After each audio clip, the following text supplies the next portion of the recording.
L'alimentation peut être compliquée à comprendre, surtout quand on n'a pas les bases. C'est pour ça que dans cette vidéo, aujourd'hui, je vais revenir sur les bases d'un bon équilibre alimentaire, c'est-à-dire une alimentation avec les bons nutriments. Mais avant toute chose, avant de vous expliquer comment avoir un bon équilibre alimentaire, il est nécessaire de revenir sur quelques notions concernant le fonctionnement du corps. Comment sont digérés les aliments et comment votre corps les assimile, voilà des questions très intéressantes auxquelles je vais essayer d'y répondre mais de façon extrêmement simplifiée. Un long voyage de digestion nous attend dans cette vidéo. Allez go, c'est parti pour un voyage éclair au sein de l'appareil digestif.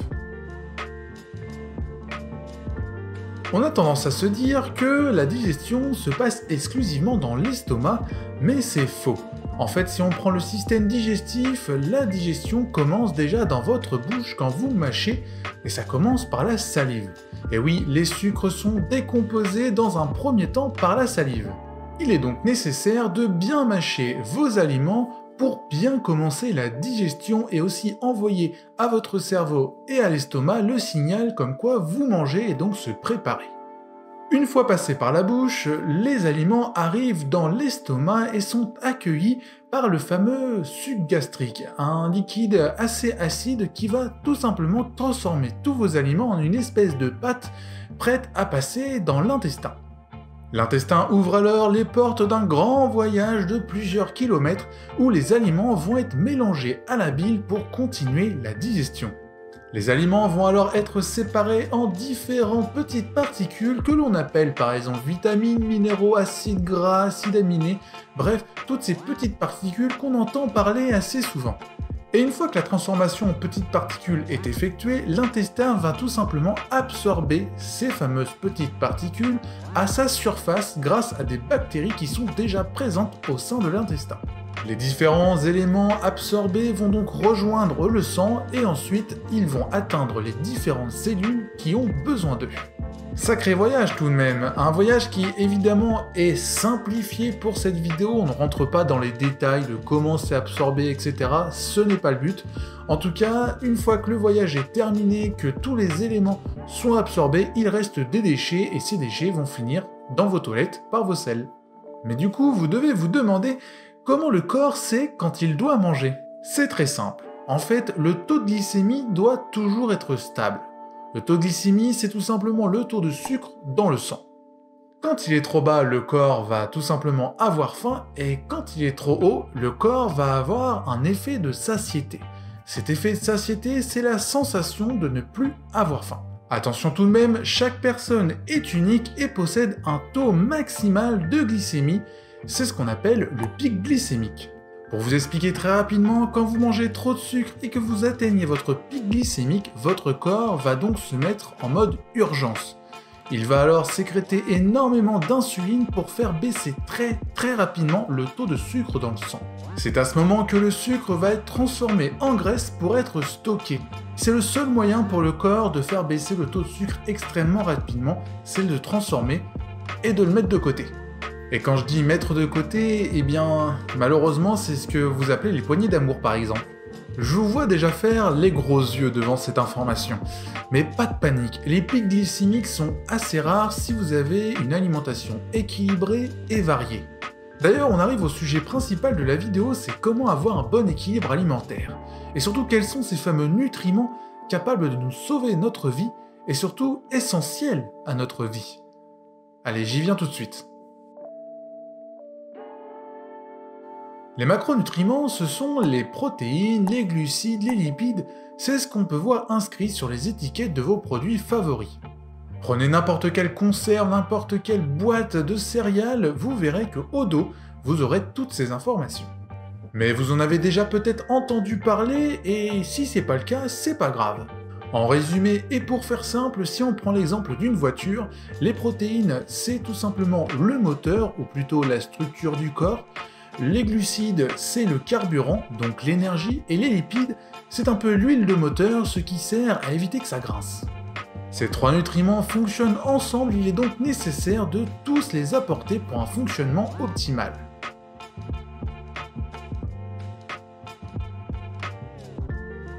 Les protéines se décomposent en acides aminés. Il y en a des centaines. mais seulement 9 sont dits essentiels, et il faut les apporter par l'alimentation. Pour les autres, ils sont synthétisés naturellement par le corps, notamment dans le foie. C'est pas génial ça? Mais une fois que tous ces acides aminés sont rassemblés, ça permet de maintenir la masse musculaire, de synthétiser des hormones ou encore des enzymes. Bref, c'est vraiment utile au fonctionnement du corps.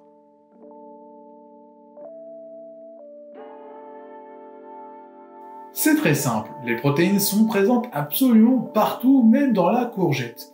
Mais il y a deux catégories où elles sont majoritairement présentes, les produits animaux avec notamment le fromage, le yaourt nature, ou encore le poisson, les œufs, la viande, ou les produits végétaux avec les légumineuses, ici des haricots rouges, ou les céréales, ici le pain.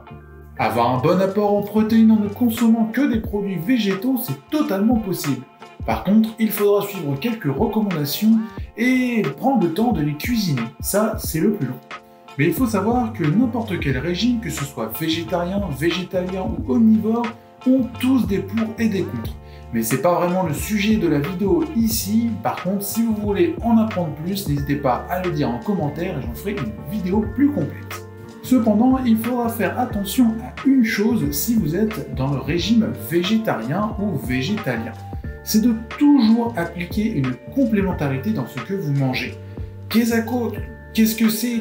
Non, ce n'est pas de manger des pilules pour avoir le bon apport en acides aminés, c'est de tout simplement toujours associer des céréales, comme ici le riz, avec des légumineuses, on retrouve nos haricots rouges, ou alors des œufs oléagineux, donc ici les graines de lin, mais on va retrouver les cacahuètes ou les noix de pécan. La complémentarité vous permettra tout simplement d'avoir le bon apport en acides aminés, les 9 essentiels dans votre alimentation. C'est ultra important. Bon, maintenant qu'on a parlé des protéines, passons aux glucides.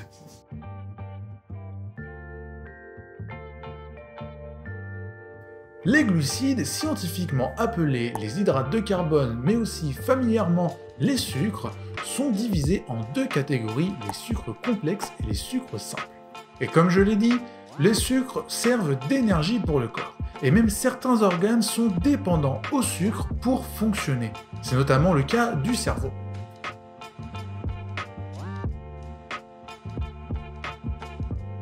Les sucres complexes, par exemple les légumineuses avec les pois chiches ou encore les céréales avec la semoule, sont des sucres qui se digèrent très lentement. C'est-à-dire que l'effet de satiété va être plus long, l'énergie va être apportée tout au long de la digestion et la glycémie va être bien mieux contrôlée. Évidemment, là je vous ai montré quelques exemples, mais on retrouve bien évidemment le riz, les pâtes ou encore tous les haricots, les lentilles, bref, un choix innombrable. Les sucres simples, eh bien eux, ils sont simples, c'est-à-dire qu'ils sont faciles à digérer, ça agit directement sur la glycémie, et donc il faut en consommer en très petite quantité et jamais hors des repas. D'ailleurs, les dernières recommandations disent qu'il ne faut pas consommer plus de 50 grammes par jour. Dans les sucres simples, on retrouve tous les sucres ultra transformés, comme par exemple la cassonade ou le sucre de glucose, mais on retrouve aussi le miel ou le sirop d'érable. Et miracle de la nature, les fruits ne sont pas concernés par la recommandation des 50 grammes par jour. Et pourtant, ils sont composés quasiment en totalité de sucre simple. Mais vous allez me dire, mais pourquoi ce n'est pas concerné? Eh bien, simplement parce que le fruit est tellement complexe, on appelle ça la matrice, que le corps ne va pas le digérer de la même façon que le simple sucre que vous allez rajouter dans votre yaourt nature. Donc, ils sont à consommer quasiment en illimité. Et ça, c'est plutôt cool.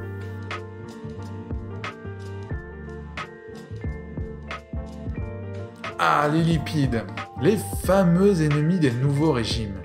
C'est tout simplement le mot compliqué pour dire gras, graisse, matière grasse, tous ces mots qui sont pas très reluisants. Toutes les matières grasses entrent dans cette catégorie de lipides, et elles ne sont absolument pas à supprimer de votre régime alimentaire. Évidemment, pour tout compliquer, ces lipides sont aussi appelés des acides gras. Et ces acides gras sont séparés en plusieurs catégories. On retrouve notamment les acides gras saturés, les acides gras monoinsaturés et les acides gras polyinsaturés. Ils sont tout simplement essentiels pour maintenir une bonne santé cognitive, nerveuse ou encore cardiovasculaire. Un véritable labyrinthe, mais ne vous inquiétez pas, restez là, je vais vous guider pour retrouver la sortie et tout comprendre vis-à-vis des lipides.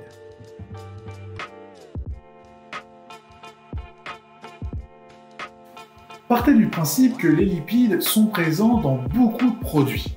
On les retrouve par exemple dans les produits animaux, le poisson, les viandes, mais aussi les oléagineux comme les cacahuètes. On les retrouve aussi dans certains fruits et légumes comme l'avocat, et on le retrouve bien évidemment dans les huiles végétales. Mais partez du principe que seul le gras que vous rajoutez est contrôlable. N'essayez absolument pas d'enlever le gras présent naturellement dans votre viande ou dans la charcuterie, vous perdrez votre temps, mangez-le, c'est bon pour la santé. Bon, maintenant je vais essayer de vous présenter très rapidement les différents acides gras et quels sont les produits qui en contiennent. Par exemple, dans les acides gras saturés, on va retrouver l'huile de coco, on va retrouver aussi le beurre, bien évidemment, un produit animal, mais on retrouve aussi l'huile de palme, la fameuse huile très dangereuse pour l'environnement, mais aussi pour la santé, que l'on voit un peu partout dans les produits ultra transformés, et ça c'est assez désastreux. Dans les acides gras monoinsaturés, on va retrouver bien évidemment la reine des huiles végétales, l'huile d'olive qui contient énormément d'antioxydants et de plein de bonnes choses pour la santé. Et dans les acides gras polyinsaturés, on va retrouver par exemple l'huile de noix qui est l'une des meilleures huiles polyinsaturées, avec notamment aussi l'huile de colza, mais je ne l'ai pas devant moi donc je ne peux pas vous la présenter. Mais si vous aimez la crème ou le beurre, le tout c'est de ne pas supprimer ça de votre régime. Déjà parce qu'à un moment ou à un autre vous allez craquer, mais surtout parce que toutes ces matières grasses apportent de bonnes choses pour votre corps, malgré ce qu'on lit un peu partout, et oui, le beurre est bon pour la santé. Le tout c'est de le consommer de façon intelligente et équilibrée dans des bonnes proportions. La règle à suivre dans votre journée, c'est de consommer 15 g de beurre, 2 cuillères à soupe d'huile d'olive, 1 cuillère à soupe d'huile de colza, cumulé avec les lipides présents dans votre alimentation, vous allez voir que vos apports journaliers vont être vite comblés. Vous l'aurez maintenant compris, je l'espère, le corps est une véritable usine et les macronutriments sont là pour que cette usine puisse fonctionner. Ils sont essentiels pour votre santé, il faut donc en consommer, mais tout ça évidemment intelligemment et dans le bon équilibre. Il faut surtout se faire plaisir et écouter votre faim.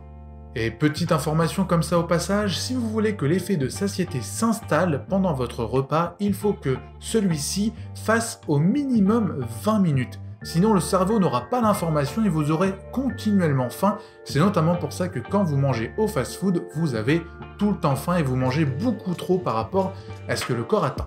Cette vidéo est maintenant terminée et si vous l'avez aimée ou que vous voulez avoir plus d'informations sur la diététique et tout ce qui gravite, alors abonnez-vous. Vous pouvez aussi poser toutes vos questions en commentaire, notamment des questions sur le pic glycémique. Je ne suis pas rentré dans le détail et je peux y répondre en commentaire évidemment. Et surtout n'oubliez pas, le meilleur régime, c'est quand il n'y en a pas. Allez, à vendredi prochain.